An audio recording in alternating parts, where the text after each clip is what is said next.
You're listening to Discovering Truth with Dan Duvall.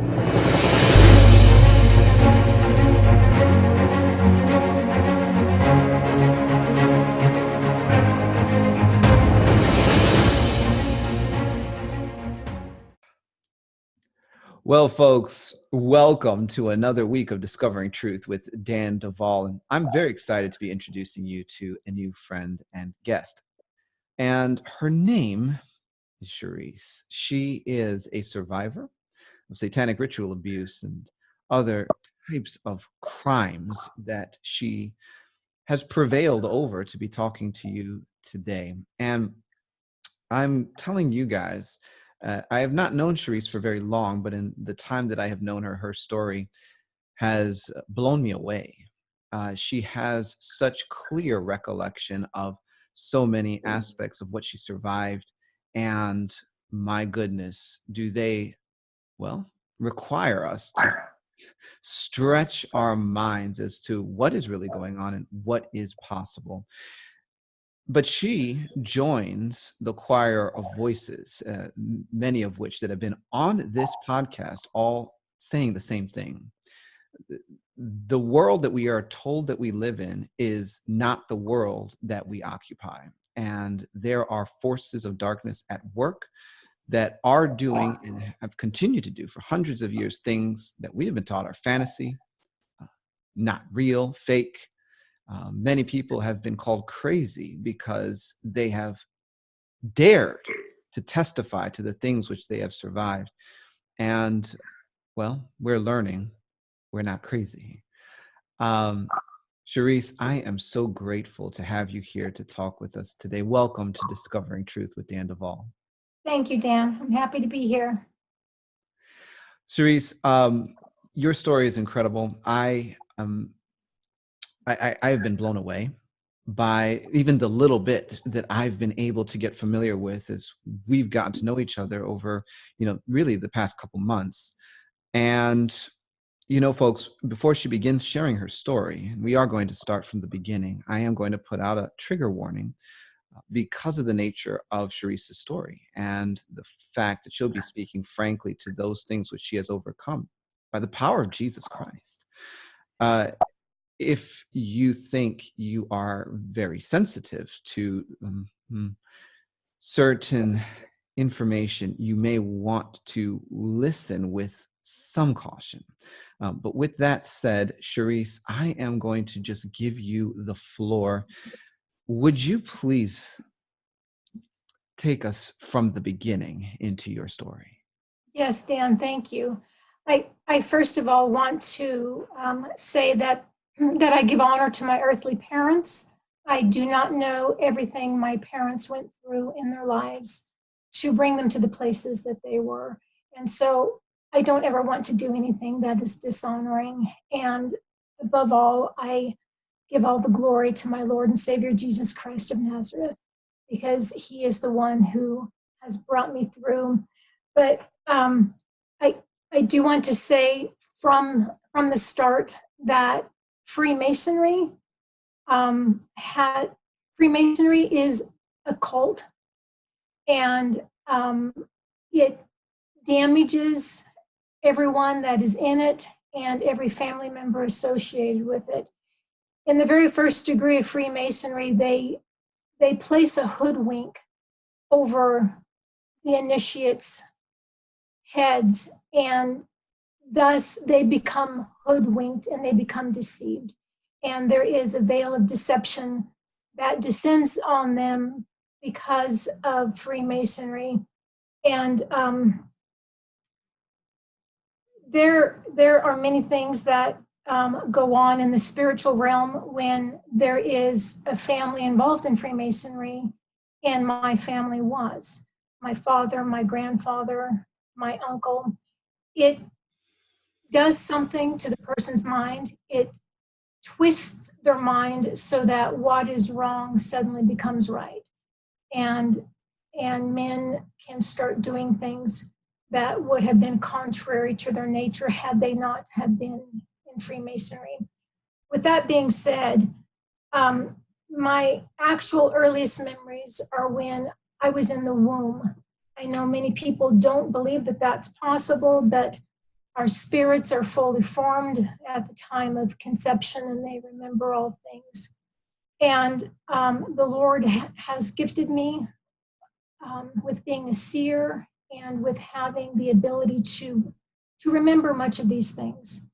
And so my earliest memories are in the womb. I had an identical twin sister. We were in the same sack. And there are many strange things that can go on in the womb that people are not aware of. My twin and I each chose our own names. We had different names. And I am assuming our spirit to spirit connection, we were able to somehow convey that. In the womb, we had dreams. I remember nightmares I had in the womb. So these children in the womb are very aware of what is going on, and they have emotions. And I know many times there is an actual battle that rages in the womb. And if parents would start to get in the habit of teaching their unborn children how to seek God, that would be a great thing, because I did not have those tools in the womb. But my twin sister and I, we were very, very connected. She was my light and my life. We would often face each other with our palms out like this, and we would grasp each other's palms. Well, because my family was a cult family, I believe that my mother was subject to mind control programming, to hypnosis, and to drugging, because I remember several times in the womb where there would be very loud noises that would be directed at the womb. There would be flashes of light, and there would be much trauma to my mother, and my twin and I were very, very terrified. After some time, they started injecting me. I don't recall if they injected my twin or not, but there were large needles that had come through the womb, and they were injecting it into us. I believe that they were trying to somehow manipulate my bloodline. It was always about my bloodline, and they were manipulating it. I believe some of the injections that they were giving me was actually someone else's DNA, that they were trying to change and alter that. Well, after a while, when I was about 4.5 months in the womb, my twin died. And I kept reaching for her, and I kept putting my hands out for her, and I knew her spirit was gone because her light was gone. And I was completely overwhelmed at that point, still within the womb. I was in unbearable sorrow, and the enemy took advantage of that. And evil spirits came in to torment me in the womb, the spirit of death, and an evil spirit called Pan. He was black with black horns. And I had turned away from my twin, and I was facing away from her. And occasionally she would kind of float over and bump into me. And that upset me so much. Well, this evil spirit, Pan, would come and lay next to me, and he would run his finger up and down my spine. And he would tell me that I'm going to die, that they're coming after me, and as soon as I fall asleep, I'm going to die. And he was tormenting me. And I remember at one time, Jesus actually came into the womb. after my twin died. And he turned to me. I saw the light. I turned and I looked at the light. He knew even in the womb, I didn't like to be touched. I didn't feel safe being touched. But I looked at him and his hands were like this, and so grabbed onto his hands. And he assured me in the womb that my twin was safe and she was in heaven and it was going to be okay. Now, I had a choice in the womb whether or not I could just completely trust my Lord and Savior and believe everything he said, or I could believe the lies that the spirit of death and the spirit of Pan were telling me, and I chose to believe the lies. And so I was completely overwhelmed. It was like being in a tomb, because as I grew, I couldn't get away from the body of my sister. She was always there, and it was very, very traumatic. And I was born 6 weeks early. Me and all of my sisters were born 1 to 2 months early. But after I was born, my parents were told that there was something wrong with me. I am assuming it is because of whatever injections they were injecting me with in the womb. But my parents were told that I was born completely without an immune system, and I would have to be kept in an isolation chamber my entire life.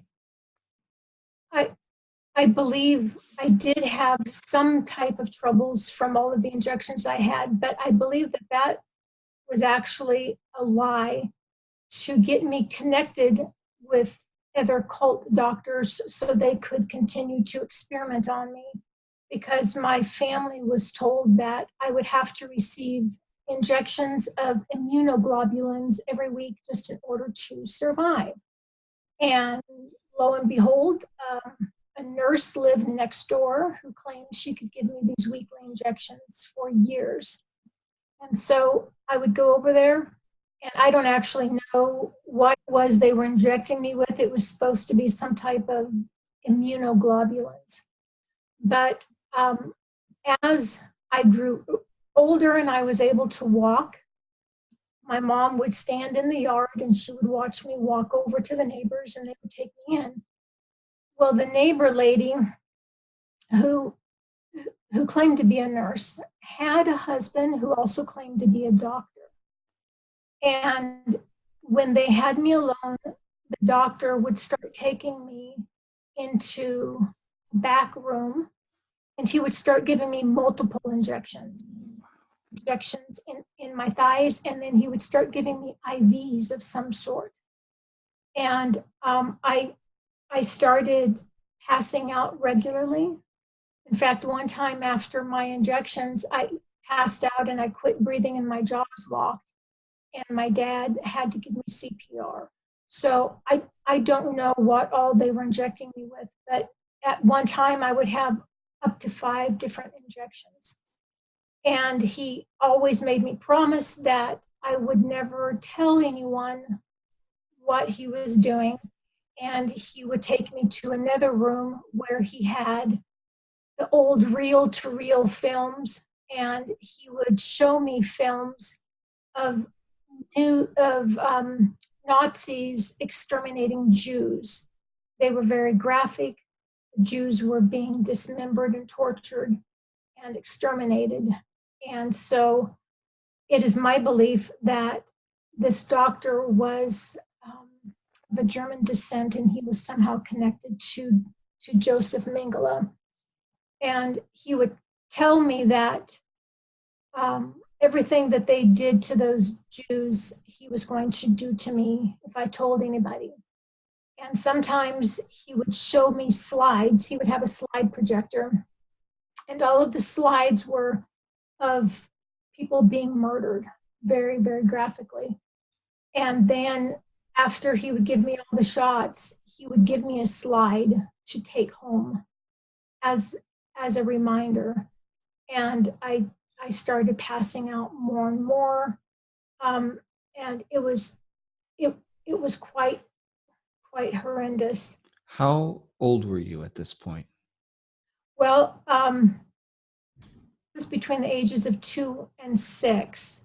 When I was younger, I would say ages between 4 and 2, my mother or one of my sisters would carry me next door for the injections. So that went on for about 4 years. And the combination of whatever it was he was injecting me with not only caused me to regularly black out, but it also stained my teeth black. My baby teeth were actually black. And then when my adult teeth came in, they were golden and gray. And it was quite disturbing. My father would often tell me that it was so disturbing to look at. He couldn't stand to look at me. I was not allowed to smile or to speak in his presence because he was so ashamed of me, because he valued physical beauty above all else. And I had 3 older sisters, and they were all beautiful. My father also used to tell me that he knew I wasn't his child, and that he should have killed me when he had the chance.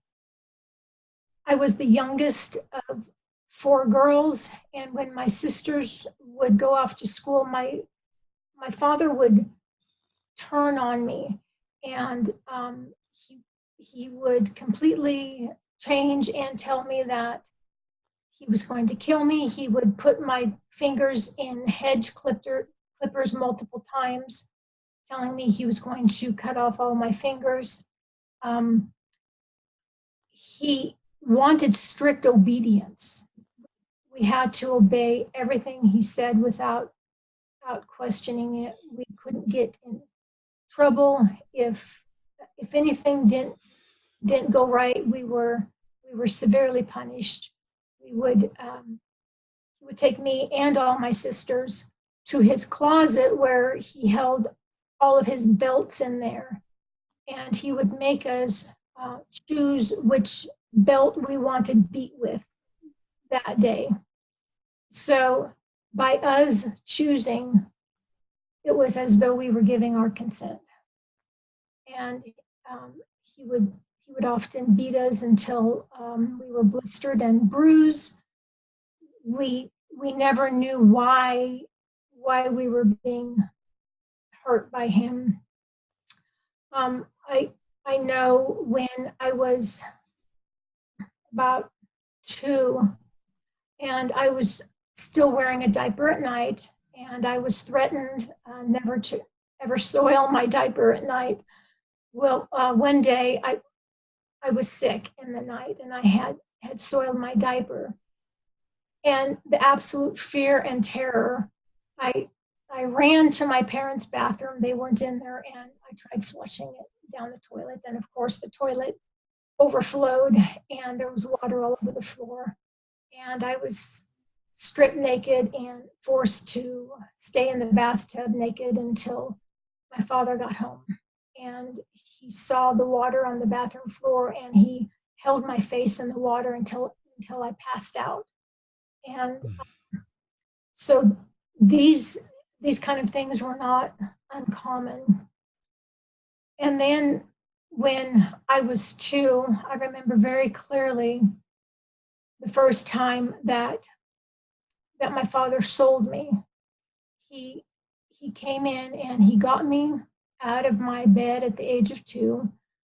I strongly believe that at that point he would drug my mother and perhaps even my older sisters, because I would hear him tell my mother, "Don't worry about taking care of the children this night. You've been working hard enough.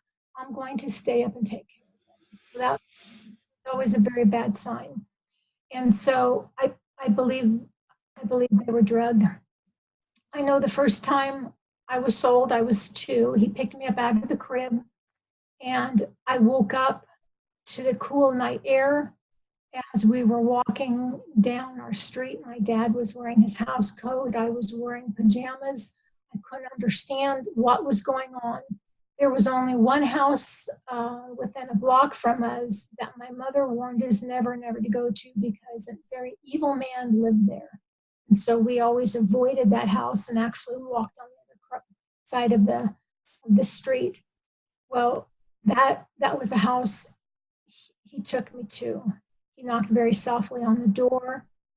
The man opened the door and tried to take me. I was holding on to my father's neck so tightly in absolute terror that my father bent my fingers back, and he handed me to the man, and he walked off. And the man instantly, he would take me to his bathroom, strip me naked, fill the tub with cold water, and hold my face under the water.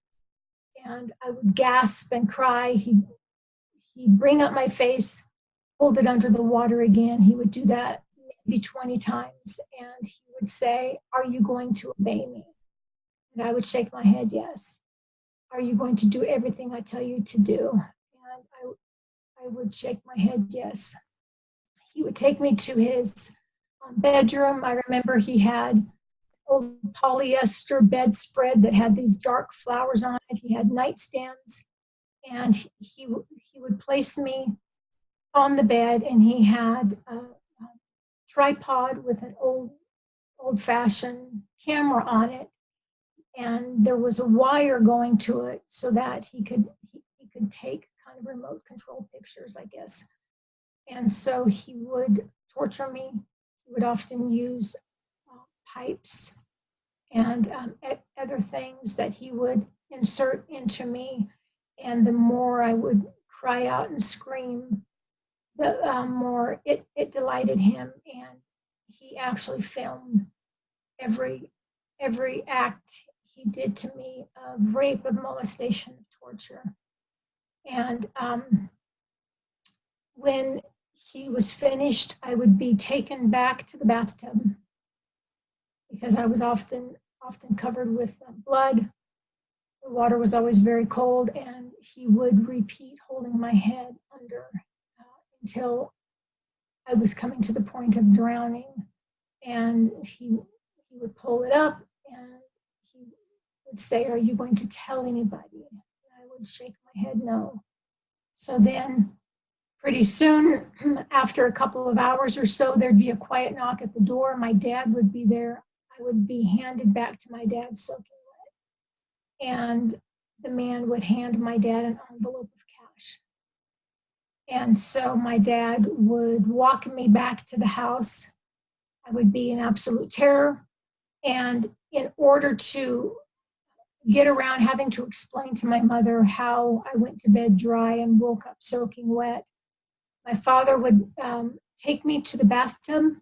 He would run a couple inches of cold water in the bathtub and seal it and put me in the bathtub and tell me I had to sleep there all night. And in the morning, my father would come in, and he would call my mom, and he would say, "She must be walking in her sleep. Look what she did in the night." And I would have been shivering in this bathtub all night. My mother would take me out and literally beat me for doing anything like that. Well, this went on for about 4 years, and I was regularly taken over there, and each time I was brought back and placed in the bathtub. When I got a little older, I would sneak out of the bathtub when everybody fell asleep, and I would get my pillow and my blanket to bring me some level of comfort. My sisters and my mother used to ask me why I would sleep in the bathtub. I couldn't give them an explanation. But another thing that this man did is that sometimes when I would go over there, he would have other men there because he was selling me to other men. And there would be as many as 3 men there. And I remember one case in particular, there were 2 men and they had brought their young son. He looked like he was maybe early teens. And he didn't want to harm me, but they forced him to. And so many times it was more than just this man doing that. And so I grew to greatly fear any type of noises in the night. And I would listen at night for footsteps. I would listen at night for noises, and I would try to determine if the noises were safe or if they were dangerous. And many times I couldn't tell because my dad would tiptoe into my room to take me. There are still sometimes, even now, I will wake up and I will hear footsteps. And then about that same time also, while we were in my grandfather's care, we were introduced to the Masonic Lodge. My grandfather would take me and 2 of my sisters. And just for the record, how old were you when you went into your grandfather's care? Well, we would only be in his care temporarily if my parents had something to do. I remember being in his care when I was 1. Mm. And I believe it was just to watch us for a day or 2 while my parents did something else. And I'm not sure where my oldest sister was, if she was with my parents or not. But I remember me and 2 of my sisters. I was 1. My other sister was 3. My other sister was 5. And they took us to the Masonic Lodge into a room with black and white tiles on the floor. It was very cold. They laid me and my sisters out on the floor. It was all done very methodically. They had my oldest sister on the end, and she was laying face down on her stomach. My sister, who was 3, was in the middle, and they put her face up. I was on the end. I was 1. I was still in diapers. I was face down. When 3 men dressed in black robes and black hoods came into the Masonic Lodge, and they did a group rape and assault of us. And there's something about 3-year-old children that they are especially cruel to. At the age of 3, they do much more harm to them. And even though it was absolutely unbearable and horrific at that age, I still have this memory of my dear sister, my 3-year-old sister, who was being absolutely tortured and tormented, and her screaming. And they would always clean us up. Many times it was a woman who would come in and who would clean us up, and they would tell us, I guess it was a type of mind control programming. They would program us with the story we were going to tell our parents about what had happened. We would be cleaned up to a certain extent. We would always be given a coloring picture of Jesus or some Bible scene for us to take home. I also remember at the age of 2,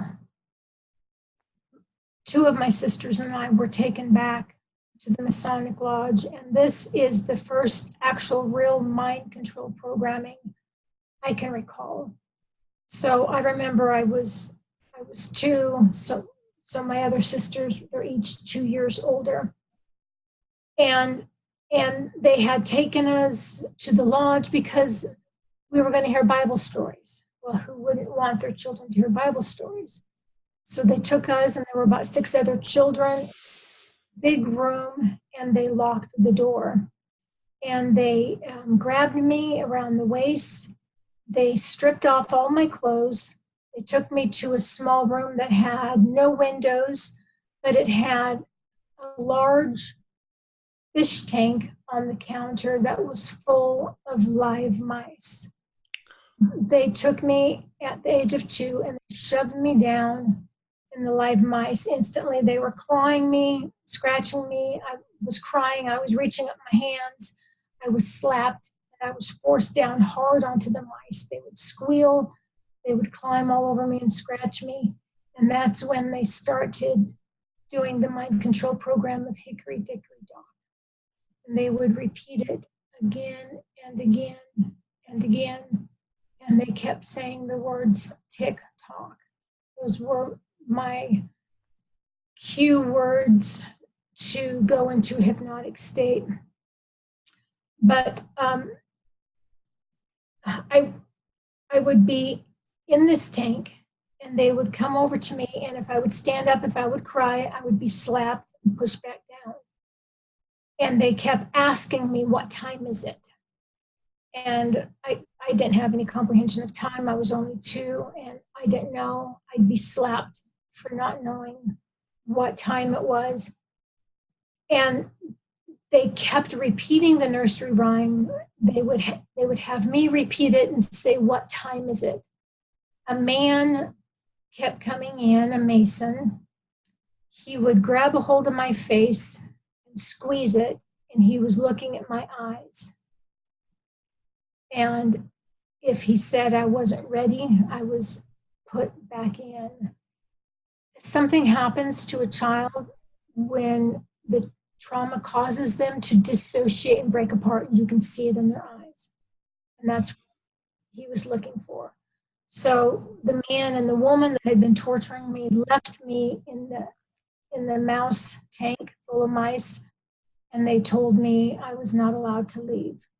And so I sat there crying, and I noticed a movement in the shadows I hadn't noticed before. And I saw a man standing in the shadows, leaning up against the wall. And I thought, I don't know who this is, but I'm going to beg him to get me out of here. So I stood up and I held my hands out to him. He stepped into the light, and it was my father. And I was begging him, and he said no. And at that point, I believe I started shattering, because shortly after that, the man and the woman came back in. The man grabbed my face, looked into my eyes, and he said, she's split. So I had divided. After that, they picked me up by the waist naked. They took me out into a hallway in the Masonic Lodge. On the left, there was a door open, and there was a very large room. It had much higher ceilings than any of the other rooms. And there were 6 or 8 what looked like bird cages hanging from very high up in the ceiling with children in them. My sister, who was terrified of heights, she was closest to the door, and I saw her in one of those bird cages, and she was sobbing, and she was begging anybody to save her. And they would swing the cage violently. It was on chains. My sister would hang on to the bottom of the cage and cry. And I walked by and I couldn't do anything. My other sister was taken into an all blue room. The walls, the ceiling, the floor is painted blue. The table is blue. The chairs are blue. You're given blue colors, and you are programmed with the color blue. They took me to another room. It had a round stainless steel table that actually rotated. They had put a black cloth over this table, and they laid me on top of it. And they started spinning it violently. They had a strobe light, and they would shine it in my face. And then they had another light above me that was a spiral, and the spiral actually moved. I've never seen another light like it before. And they would move it one direction, and it was mostly in a counterclockwise direction. And then they would bring in a beautiful white rabbit, and they would hold it over me and slit its throat over me so that the blood went over me, and then they would immediately lay it next to my body so I could feel it kicking into my leg. And then they would spin me and spin me and spin me. And I started vomiting and passing out. They put pills under my tongue. I believe it was LSD, because I started seeing colors and really strange things I'd never seen before. At home, my dad started reinforcing some of my mind control programming.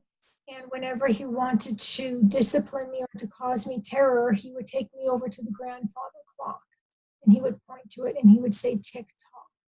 And I would split, and I would be in absolute terror, and I would do whatever he said.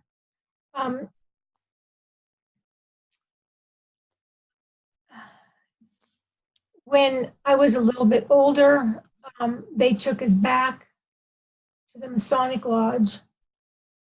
And I remember there were elaborate stage props set up, elaborate scenes, and they told us we were going to get to watch a skit. And so all of us would sit on the floor, and my two sisters were there also. And we would sit on the floor, and this man would come out dressed like Jesus. And he would bring out a man in a wheelchair, and the man claimed he couldn't walk.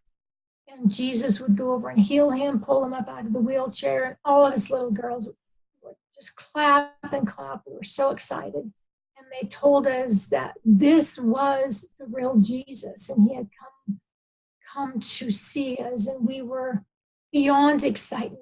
We just loved him so much. And we were just clapping for him. So then he would come out to where all the children were sitting, and he would pull up his robe, and he was naked. And we couldn't even comprehend what we were saying. He started raping each and every one of us, forcing us to do sex acts upon him. And he said, this is what the real Jesus does. If you ever come to the real Jesus, this is what he's like. And then he would force us to sing to him the words, Jesus loves me. It is because we are weak and he is strong. And that was emphasized. To this day, when that song is sung, I usually have to run out of the room, but that went on, and it was quite horrific. And they told us never to go to the real Jesus, because this is what he would do. After that, one of my sisters, the one that was closest in age to me, we were taken to another back room, all in the Masonic Lodge. They made all of us change into these dirty, kind of rough woven tan dresses that were covered in stains. And we all sat and we watched a film. And the film was another horrific film of Nazis killing, dismembering, murdering Jews in front of us. And the women and the children in the film were dressed in the exact same outfits we were.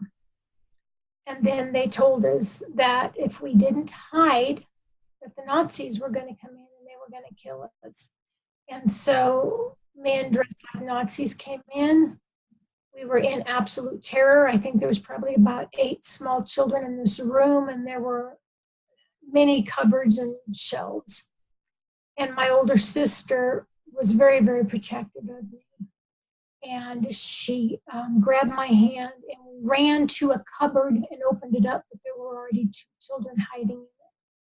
My sister crawled in and she tried to pull me in, but it was too late. The Nazi soldiers were coming.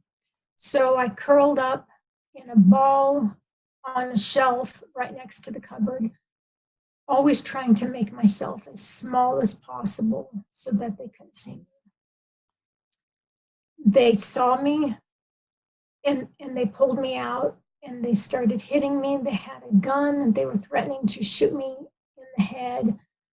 My older sister, who was just 2 years older than I was, she was actually watching through the crack in the cupboard. Still has dreams this day. She still has nightmares of looking through a crack in a cupboard and seeing men's legs walk by. But anyway, as they grabbed me and they were threatening to shoot me, my dear sister jumped out of the cupboard and said, "Leave her alone." And they took her and threw her on the ground, and with their boot, they stomped on her stomach as hard as they could. And she vomited and she was in pain.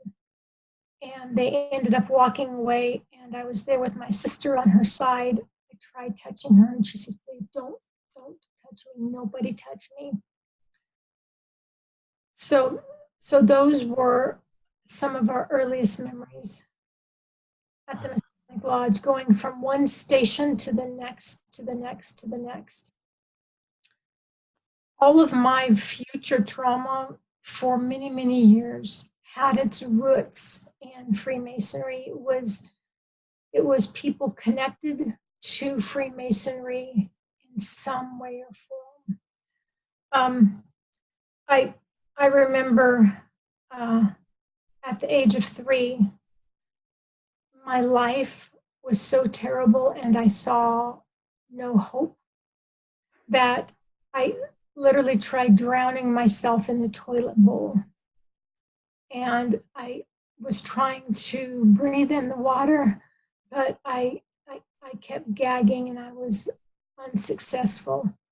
I remember 2 years later, we had a pool outside. I remember 2 years later, trying so hard to end my life in the pool, because at that point in my life was such terror. I couldn't go on, except I kept holding my breath and sticking my face in the pool, thinking that was going to accomplish something, and it never did. And I was unsuccessful in doing that. But after all of those things happened,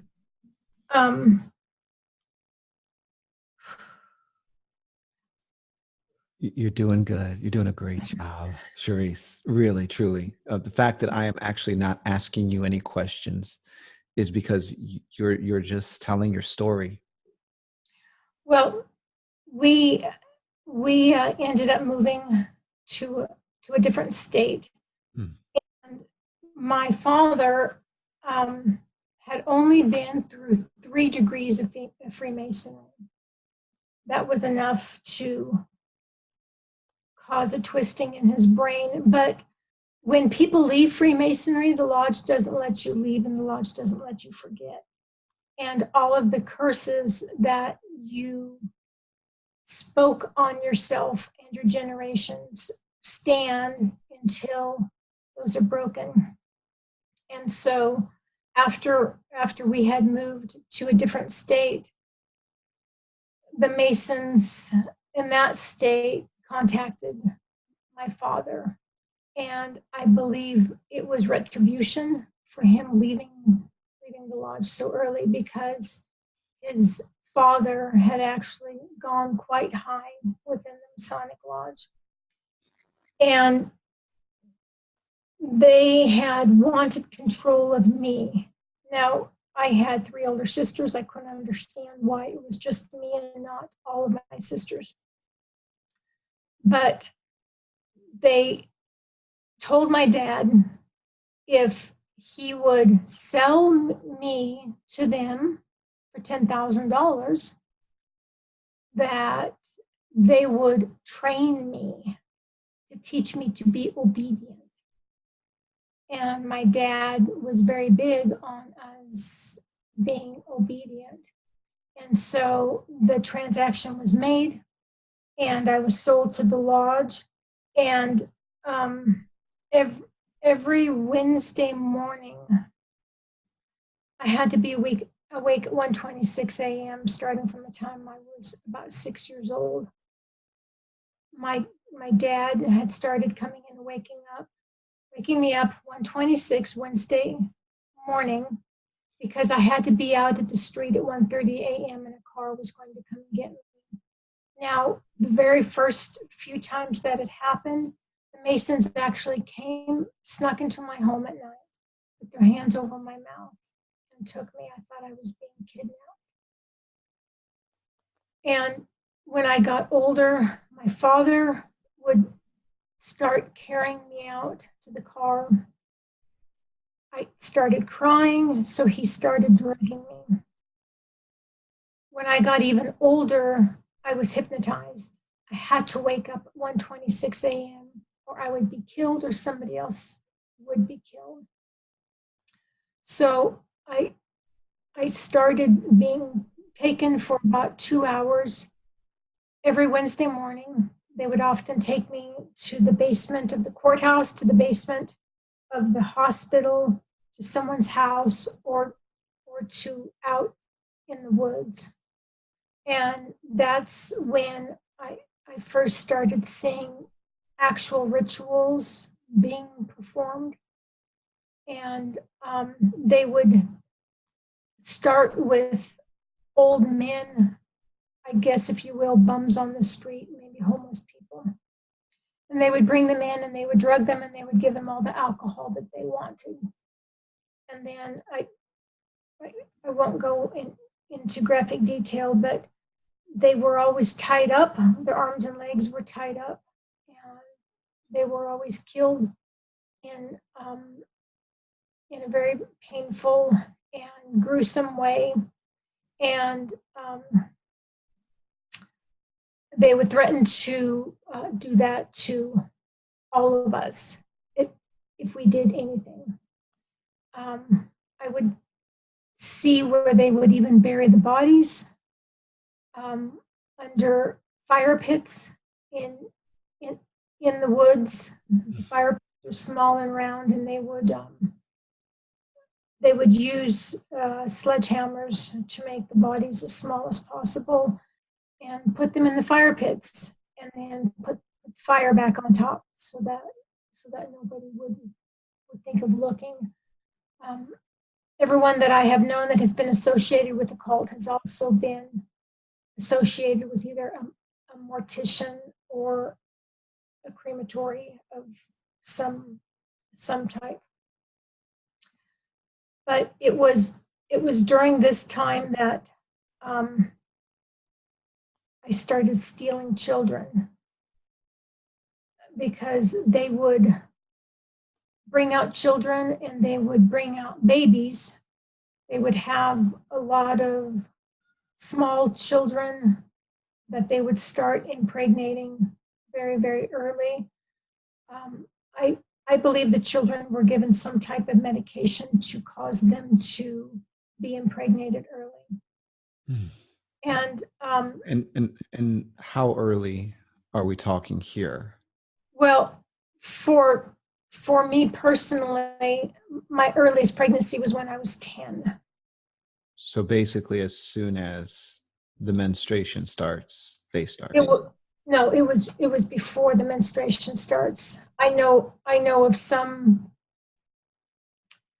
ladies that had actually started giving birth at the age of 8 because they were given not only medication to cause them to conceive early, but medication to cause them to conceive multiples. I've resisted saying anything all this time because your story, you're just doing an incredible job, and I've not wanted to break your flow.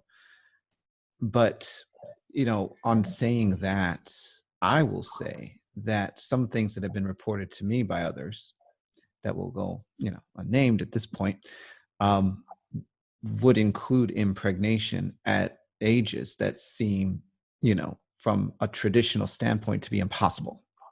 Yes. And they have or had some kind of way of making that happen, because people are not making this up. No. But you have eyewitness, and memories to back this up, and you saw it with your own eyes, them making these girls pregnant before they even got their periods. Yes. Yes. My gosh. Please continue. Okay.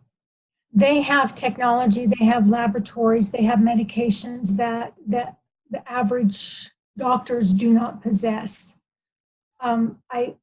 I imagine that they are receiving information and wisdom on how to build these things and how to do these things through demonic channels. But it's quite sad that they are so much far advanced than what the average doctor is here. But I would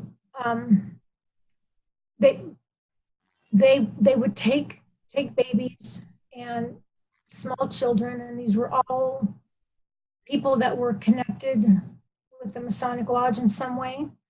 A lot of them were close family friends that we trusted. I know there was a policeman in this group because some of the bodies were placed in automobile accidents to make it look like they died in automobile accidents. I know my own elementary school principal was in this cult. There were teachers, many doctors and nurses. So it's not like somebody can just, go out to even the police station and say, this is what's going on. And I know in one of the groups there was a wife of a judge. So there was no one safe. No one safe, you could tell. But I remember specifically, I had originally thought that there were 23 babies that I had stolen and that I had tried to save. The Lord actually recently showed me that there were actually 67 babies. I believe most of the children and babies that I actually stole were already gone at the time, because they were always taken, at least from me, between 5 and 6 months. I was never allowed to ever go past 6 months. I had to hide the pregnancy.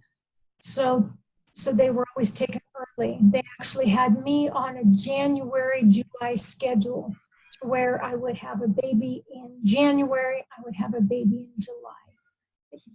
It didn't always work that way, but they tried to have me on a schedule. I have remembered 13 children of my own that they had taken from me. But these other children, if they were taken early from a child that was being sex trafficked, they were often left laying in the dirt, and they would kill them and do other things with them. And so as soon as I would find these babies, I would take off running with them. Now, granted, I was in the middle of a very dense forest. I would have been hypnotized and drugged in order to get there, so I wasn't sure which way to run. I always knew if I could get to a river or water and follow it upstream or downstream, it would lead me somewhere. And all of my life, I've had nightmares of running with children, of hiding children. I could never understand that until I started having memories. And I know on one occasion there was a little boy. He was probably about 8 or 9 months old, and I grabbed him and I ran with him, and I turned upstream, and I I was trying in my young mind, because granted, I was only 8 years old when I started doing this. So in my young mind, I was thinking, if I can find a clump of bushes or something that is hidden to keep them safe, somebody will come and find them. And the colt always caught us. And then for years and years, I would have nightmares. I would actually wake up screaming multiple times every night my entire life. And I would have nightmares of holding on to a child above the water. And they had hypnotized me so that I wouldn't run. And they told me that there were actually alligators and snakes in the water, and we didn't have those where I lived. But in my dreams, there were always alligators and snakes trying to get these children, and I was trying to save them, and I was completely panicked. And I know a couple years after that, I saw another baby that still had her umbilical cord attached to her. She was taken early because she was kind of sprawled out like a frog. And I saw her, and I knew I couldn't let her die. And so I looked and I saw all of the group around the fire. They would do horrific acts around the fire with all of the children present. But I was back a little ways, and so I grabbed the child and I ran. And I was holding her close to me, trying to keep her warm. And that's when I realized that I was completely naked. And I ran as fast as I could. And every time a branch or something would reach out and grab my leg, in my mind, I imagined it was my captors who were hiding, waiting to grab me and to kill us. And so I ran with the child, and I made it to a river. And this time I determined to go the opposite direction. And so I ran into the water, and it about took my breath away because it was very cold. I was shaking with adrenaline. I was holding the baby up like this. I realized her umbilical cord was hanging in the water. And I chided myself for it, and I wrapped it around my neck. I held the baby. I would start to slip, and I would pray for God to help me so that I could keep her above the water. I don't know how long we were in the water. I was actually up to my chest at some points, and I was on the verge of fainting because of the cold and the adrenaline. I walked over to the side of the river, and there was a clump of something I sat on, and I was still in the water. And I was crying out to God, and I was holding the baby like this. She was so small. And I remember just resting my head ever so gently on the edge of her beautiful little stomach. And I was just praying, God, help me. And when I was done, I realized she had stopped breathing and she was dead. And I panicked, and I was crying, God, I don't know what to do. I don't know what to do. Help me. I started breathing into her mouth and nose. I held her close, and I was rubbing her, trying to get her warm again. And I grabbed a branch and I pulled us up and out of the water. And there was a few trees kind of in a circle. And we went inside the trees, and I laid on the dirt once again. And I coiled her umbilical cord on her stomach, and I wrapped myself around her like a cocoon, trying to keep her safe, trying to keep her warm. I knew she was dead, but I was going to protect her body and defend it with my life if I had to. And I ended up passing out.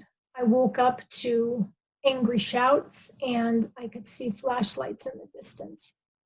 And they found us, and they started beating me and pulling out chunks of hair and burning it. Everything was always burned. And they would beat and kick me in areas that didn't show, all along my back, on my leg, and my stomach. And they took the child from me. Eventually, I was thrown in the back of a car, and at 3:30 in the morning, they would slow down and literally push me out the door. And my dad knew I was being taken. He had threatened me over and over again. He said, if your sisters or your mother ever find you sneaking back into the house, I will kill you. And he had told my sisters and my mom that I sleepwalked, which I didn't. I believe that was just a cover to protect him. So I I developed the art of being able to move without being heard. I would take up to 2 hours to literally open a door, shut it, and move across one room. And then I would have to get rags, clean up my blood, and clean up any mud. And then I would have to take them to a wash basin, wash them out so there was no sign of them, and put them in the washing machine. And then I would have to go to bed. I would wake up the next morning. My fingernails would be broken. I'd be caked in blood, covered in blood and bruises, and I would be hurting with no idea why. But I I would wake up and I would know that there was something I was protecting, and it was so important I had to find it. And I'd pull all the blankets off my bed, and it was gone, and I couldn't understand what it was. But as the as these nightly rendezvous went on, I I remember taking as many as 4 children. If there was a child that they had picked to kill, they would often cut off the child's hair and kind of into a butch haircut. It would be shorn. That was a sign of humiliation and a sign of sacrifice. And so I remember grabbing as many children as I could and running, pushing them up in trees, pushing them through other areas, telling them to hide. And I had prayed for a long time that those children got away. But it was at that point that they decided to sacrifice me because I was interfering with their plans, and I was not doing what they wanted me to do. So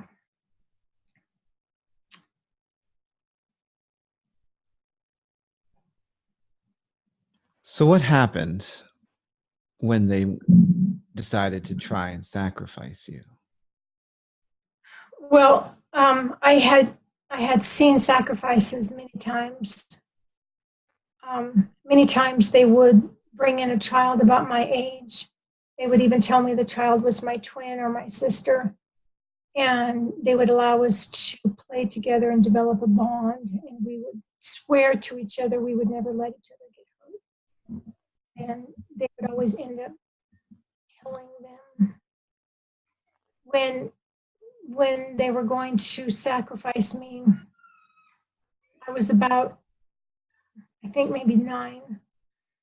And they had stripped me naked, and they had laid me out on the dirt, and they had spread my arms and legs apart, wrapped ropes around them, and staked them into the ground so that I couldn't move. I had seen this before, and they would always take their time. They would do many, many cuts all over the person at first in order to cause them as much pain as possible before they were actually killed. They had actually placed me next to a burning fire. And as I was laying there, I remember this is one of the first times I really started calling on God. I knew what was going to happen. They actually stood over me with a sacrificial dagger. And I remember saying, "Help me, Jesus." The second the word Jesus came out of my mouth, The fire not only went out, but it went cold. I was next to it. They had actually summoned Satan as a great dragon. And this huge black dragon, I saw it with my own eyes. This enormous black dragon flew out of the sky, landed on the other side of the fire. He had 3 red pupils in each eye. The people around the fire, they would have these staffs and they would start beating out a drum beat. And the drum beat would call Satan. I believe Satan was going to consume me after I was killed. When I said, "Help me, Jesus," and the fire went cold, instantly in the distance there were headlights. Well, we were in the middle of the forest and it's not like there were roads there. So then it was mass pandemonium. I was cut loose, everything was grabbed. They literally picked me up and threw me on the floor in the back of the car on top of the shovel and the pick that they were going to bury my body with. I was laying naked on top of the shovel and the pick. They drove out of there as fast as they could. They drove to my parents' house. They didn't even stop the car. They slowed it down, rolled me out. I was naked in the middle of the night. I rolled over to the ditch where I passed out. I woke up at some time later and I literally had to crawl across the gravel up the driveway to my parents' house and let myself in without being heard, cleaning up any mess as I went. Wow. Folks, as I said, Charisse has incredibly acute recollection of the things that she's been through. And this is what I want to pause and comment on just for a minute here. It's got to get on my soapbox. It's time that the body of Christ stopped being such cowards. How many people I've met personally that would say, "I don't want to know that. I don't want to hear that. I don't believe that." Cowardice. This is the kind of stuff that Jesus has his finger on because there are people all over the world that need his healing touch, but God called us his hands. And until the body of Christ gets the fact that we are part of God's solution set and stop relegating those that are overcoming this background to the pharmaceutical and the psychiatric realm, we are not going to see the shift that God wants to bring to this world. There's a reason why I absolutely sold on ministry to survivors of every kind of abuse. It's because that's where God's heart is beating. And so moving forward, Charisse, you know, it is just extraordinary to see how Jesus delivered you. I mean, in the midst of such impossible circumstances. Now you're here sitting and talking to me. But before we end this, you know, there was another incident where they were trying to put you on the altar of sacrifice, and what you just shared, I never heard you say to me before, but there was another time where they put you in a labyrinth of sorts, and God made a way of escape again. And I just want to let you talk about that circumstance as well, as it also involved you trying to save some children. Okay, which labyrinth are you specifically referring to? Where the Satanist transformed himself and chased you to a door. Oh, yes, yes, yes. Okay, thank you. Yes. They would they would often do what is called hunting games, which I know is real big with Dick Cheney and his estate. But they would often take as children to a very secluded forest. It was a private estate, and there was a large fence around this forest. And they would strip all of his children naked, and they would tell us to run for our lives. And if we were caught, they were going to kill us. If you didn't do what they said, which many times I didn't, they would shoot a child right in front of you and kill it. And they would say, that is your fault.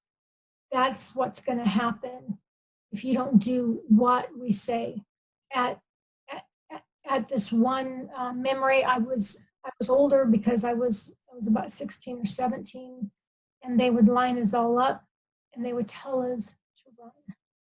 And I ran for my life, and I was hiding in a clump of bushes when I saw this little 5-year-old girl and little 3-year-old boy, a little brother and sister, run past me.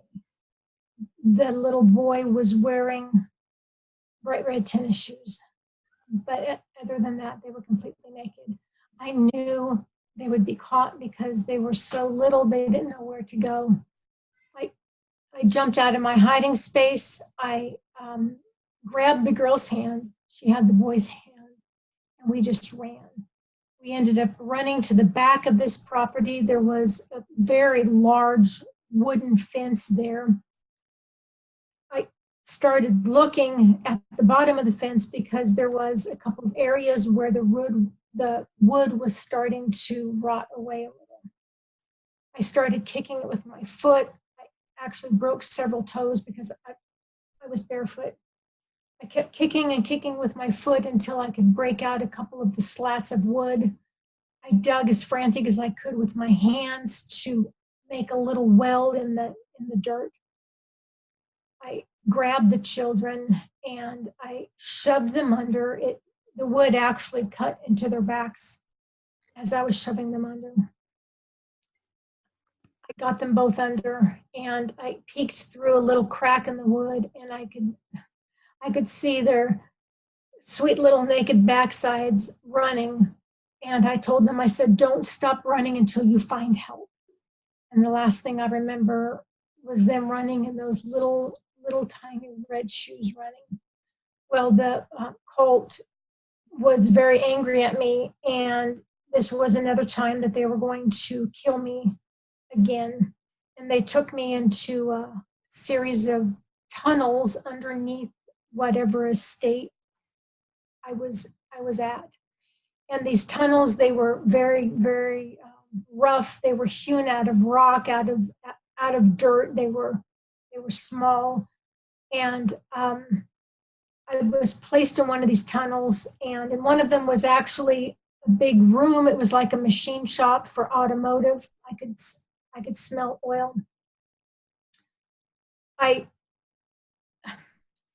If anyone believes in Bigfoot, let me tell you, he is real, but they are Satanist shapeshifters.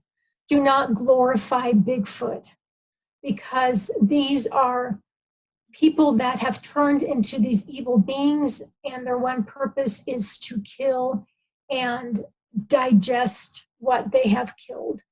And these high-level Satanists and cult members, I've seen them turn into Bigfoots. I've seen men turn into women. I've seen them turn into snakes. In this case, they had unleashed a Bigfoot after me. I could smell him. I could see him down this hall. I was running down this hall. It was getting smaller and narrower, but at the end, I could see a wooden door, and I believe that would have led me outside. I made it to the wooden door, but it was very thick.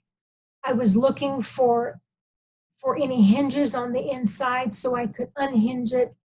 and push it open, but the hinges were not on the inside. And I stood there, and the Bigfoot was maybe 10 feet away from me. I called out to God.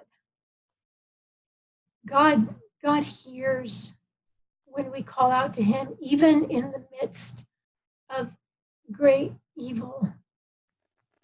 Instantly, as I called out to God, 2 angels appeared, and one of them swooped and he picked me up like an infant.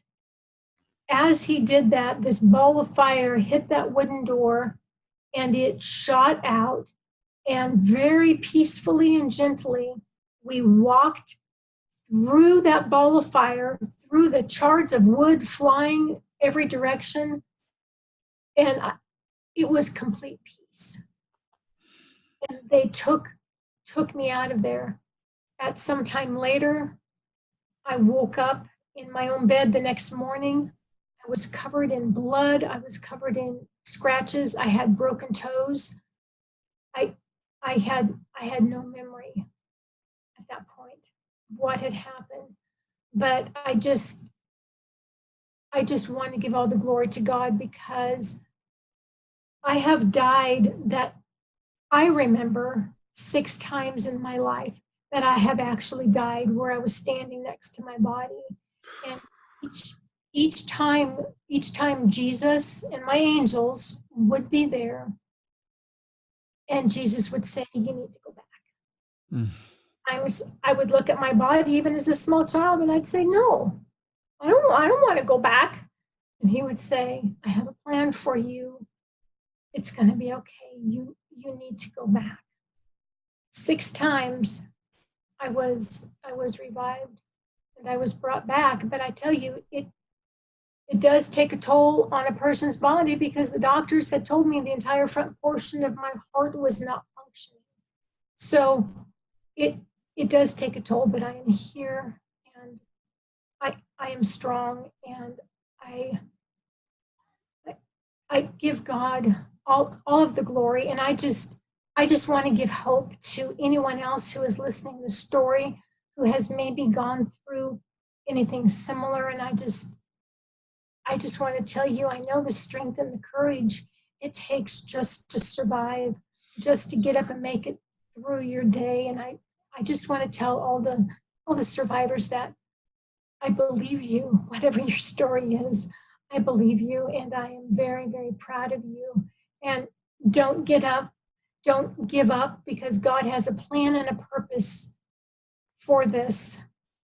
And he's the only one that can bring us through it. If it had not been for the Lord, I would have been one of those missing victims that was never found. I'm sure. Well, Charisse, I believe you. And I am very proud of you for having the guts to come on this podcast, to open up the vault, and to share so candidly, because this is not easy. And so, folks, that is the program for today. Of course, there is more to Charisse's story, and you can look forward to hearing some more from her in the future. But until next time, God bless and Godspeed.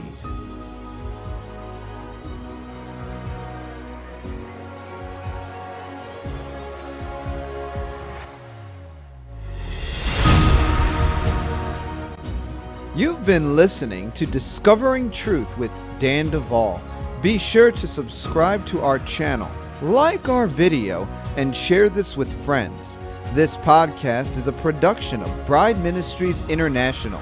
Visit our website at brideministriesinternational.com to enjoy the Bride Ministries Church, the Bride Ministries Institute, free resources, and to support us financially.